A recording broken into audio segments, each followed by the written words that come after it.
Hello from the Dukascopy TV studio in Geneva. We're talking about the European situation with Greece. Is a Greek exit possible? With Professor Jacques Sapir. He's Professor of Economics at the Ecole des Hautes Études en Sciences Sociales in Paris. Welcome, Mr. Jacques Sapir, Professor Jacques Sapir. Hello. And you are here with us through Skype. Actually, were you surprised that Greece failed to make the payment of 300 million to the IMF and it was postponed to the end of this month?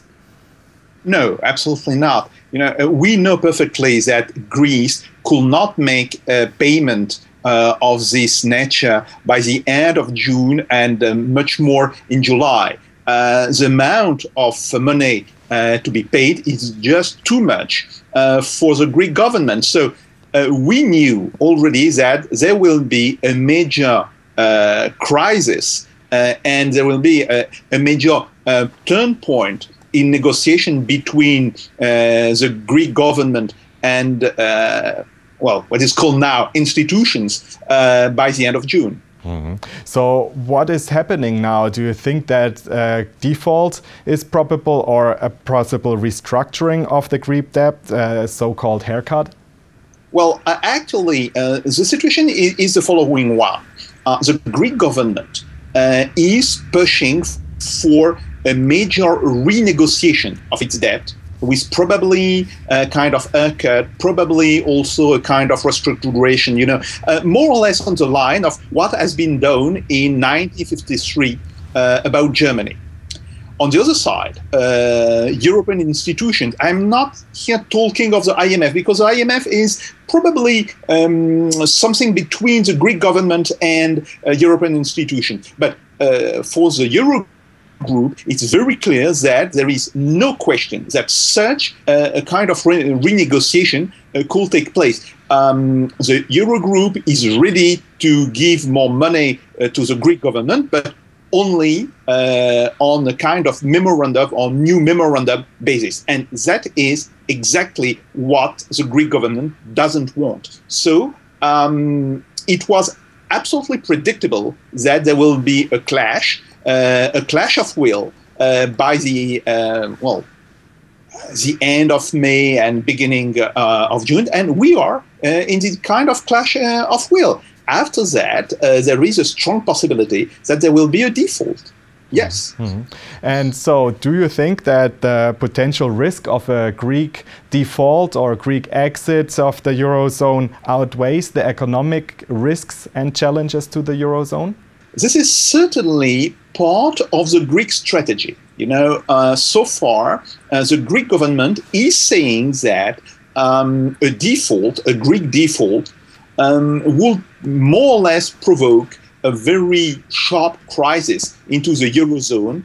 And after that, will begin a process of dismantling of the Eurozone. And that's why the Greek government is saying, well, it is in your interest, you, the Eurogroup, to agree on a renegotiation, a global renegotiation of the Greek debt.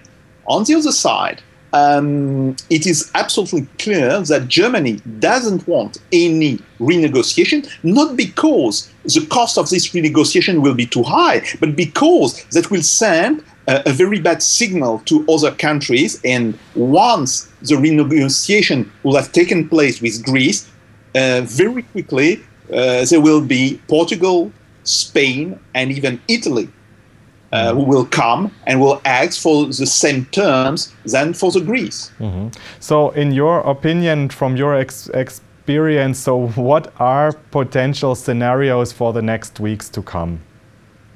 Actually, three scenarios. The most probable is, of course, a Greek default. And with a Greek default, we are entering into a kind of unknown space for the euro. The second possibility is, of course, that the Greek government will, in the end, admit the superiority of the Eurogroup and will, in the end, admit conditions put by the Eurogroup. It's not a very probable solution, but that can be excluded. And then we have the third solution.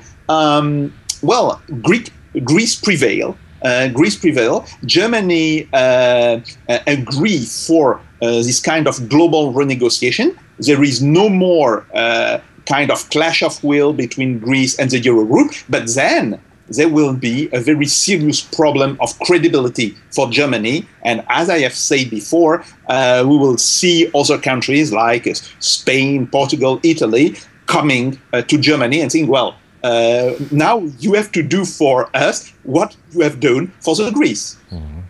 And so let's also have a broader view to the European Central Bank and their quantitative easing policy that has been in place for several months now. Do you think that the continuation of this quantitative easing program will finally help the Eurozone to really recover, or how positive are you for a general recovery?